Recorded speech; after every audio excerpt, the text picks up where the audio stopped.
አቤጌል ናታን ክፍል ገብታ አልወጣም ብላለች። ናታን ውጭልኝ ቢላትም እምቢ ያለች ነው። አባዬን ነው የምጠራው ውጭልኝ ቢላትም አንተ ለምንድነው አባዬ የምትለው? አባዬ እኮ አባትህ አይደለም። ስለዚህ ለምንድነው አባዬ የምትለው ትለዋለች። አሁን አይመለከትሽም ውጭልኝ ይላታል። አይ በጭራሽ አልወጣም። ሁሉም ነገር እኮ በልህ የሚሆን ነገር የለም። አሁን አንቺ ዳጣን ስላየሽ ነው እንደዚህ የሆንሽው። ከዚህ በፊት እንደዚህ ሆነሽ አታቂም። ለምንድነው እልህ ነው ወይስ ፍቅር ነው ብሎ ይጠይቃታል። በጭራሽ በምንም በኩል ማየት ትችላለህ አልወጣም ትለዋለች። አሁን እሺ አባዬን ነው የምጠራው ማትወጪ ከሆነ ይላታል። አባዬን ብጠራውም እዚህ ክፍል ውስጥ አስገብቶኝ ሊደፍረኝ ነበር እላለሁ ትለዋለች። እሱም ኧረ እባክሽ ብሎ ይማጸናታል። በጭራሽ አልወጣም ትለዋለች። ናታን ቀስ ብሎ ሪከርድ እያደረገ ማውራት ይጀምራል። እሷም አልወጣም በጭራሽ። ስለዚህ አሁን አንተ እነሱ አባዬን ብጠራ እነሱ ቢመጡ ደፈረኝ ብዬ ነው መናገረው። ከዛ በኋላ ማን እንደሚታመን እናያለን እያለች ትዘታለች። ናታን ሪካርዶን ሲጨርስ አሁን ያወራነውን ሁሉንም ሪካርድ አድርጌሻለሁ፣ ስለዚህ አሁን ትወጫለሽ ይላታል። ከዛ በኋላ ብድግ ልትል ስትል ያዛርጎ እንዲኮ አይሆንም፣ ሁሉም ነገር በስርዓት ነው የሚሆነው እንጂ በእልህ የሚሆን ነገር የለም። አሁን ይህንን ሪካርድ ያረኩሽን ለማንም እነሱም አላሳይም ይላታል። እሷም ቀስ ብላ ስልኳን አንስታ ትወጣለች።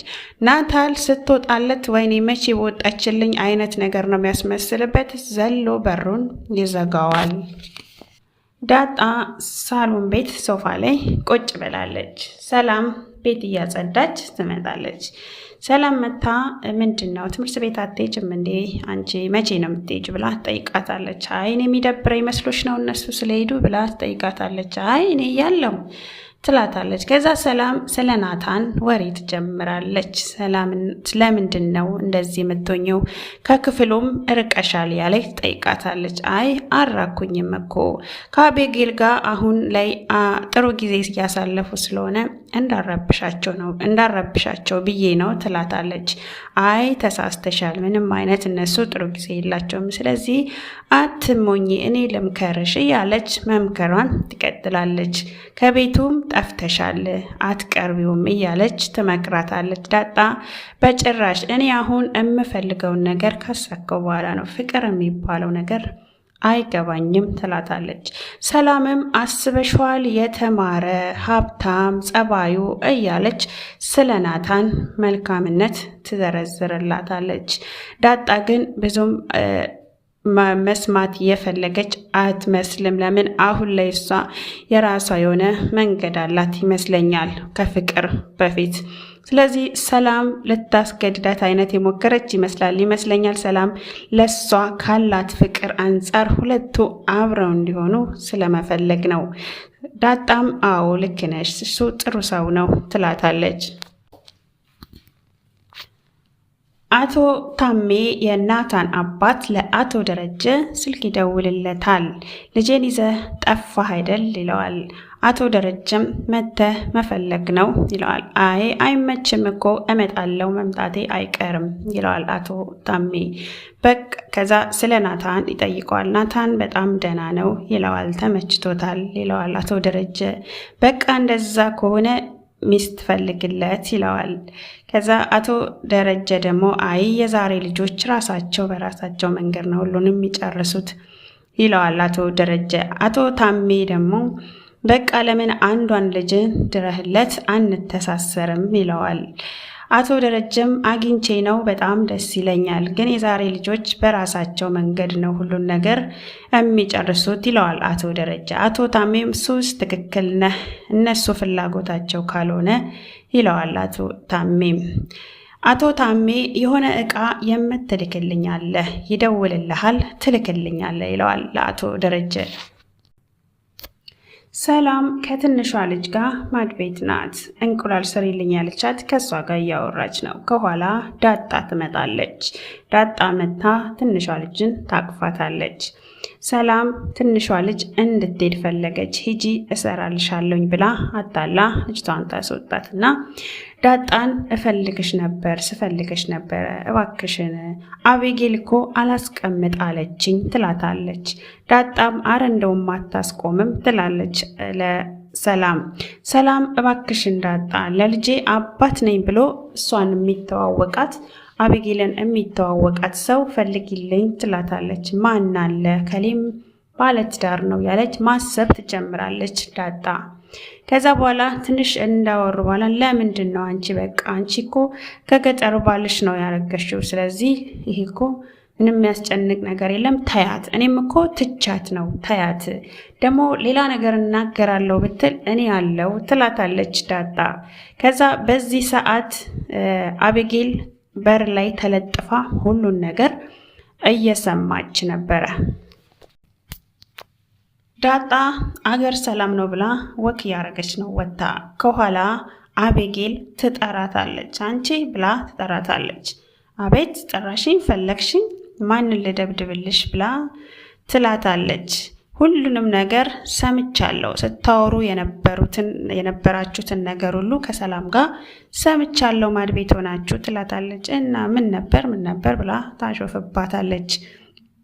አቤጌል ሁሉንም ነገር ሰምቻለሁ፣ ለልጇ አባት የሚሆንም ባል በገንዘብ ለመግዛት እንዳሰባችሁ ይሄንንም ሰምቻለሁ ትላታለች። ስለዚህ አንቺ ለምን ምን አስጨነቀሽ? ትላታለች ዳጣ።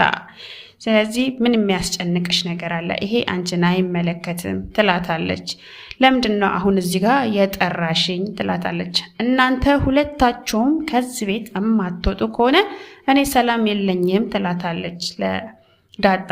ዳጣ ኦኬ አሁን ሁለት ሆነን አብሮኝ የሚወጣ ጓደኛ አገኘው ማናት? ትላታለች ማለት ነው። በዚህ ሰዓት ሄድ ስትል አቤጌል ዳጣን ትይዛታለች። ዳጣን በጣም ተናዳ ይደባደባሉ ማለት ነው። ትንሿ ልጅ ተውጪ ታማ መታለች። እንግዲህ እሷን ደግሞ እናትየዋ ወደ ሐኪም ቤት ይዛት ሄዳለች። ከውጪ ከጓደኛዋ ጋር ወክ እያደረጉ ታማ መታለች። እሷ እንግዲህ ሆስፒታል ሄዳለች። የሚገርመው ነገር አቤጌል እልህ ነው የተያዘችው። ከናታን ጋር በጣም እልህ ተያይዛለች። ለምን ከአቤጌል ጋር ሆነ ነው እንጂ ምንም አይነት ፍቅር አይኖራትም። እኔ እርግጠኛ ነኝ አቤጌል እና ናታን እንደው እሺ ብሎ እንኳን ቢጋቡ ምንም አይነት ሰላም አይኖራቸውም። አቤጌልም እልኋ የሚለቃት ይመስለኛል ማለት ነው። ሳስበው እንደዛ ነው የሚመስለኝና በእልህ መንገድ ላይ ነው እየሄደች ያለችው። አቶ ደረጀና ታሜ እንግዲህ ደግሞ የሚያስቡት ናታንና አቤጌል አብረው እንዲሆኑ ነው። እዚህ ጋ ቤተሰብ የገባበት ነገር ትንሽ ከባድ ነው የሚሆነው። አቶ ደረጀና የደረጀ ባለቤት እሱ ዳጣን እንደሚወድ እንግዲህ የሚያውቁ ከሆነ ማለት ያው እሷ የምትፈልገው እነሱም እያሰቡ ያሉት አቤጌልን ነው። በእርግጥ ሰውየው ምርጫ አልሰጠም። አንዱ ልጅን ዳርልኝ ነው ያለው። እነሱ ግን የራሳቸውን ምርጫ ያስቀመጡ ነው የሚመስሉት። ያው አቤጌልን ነው መዳር የፈለጉት። እሱ ደግሞ እንግዲህ ዳጣን ነው የሚወደው።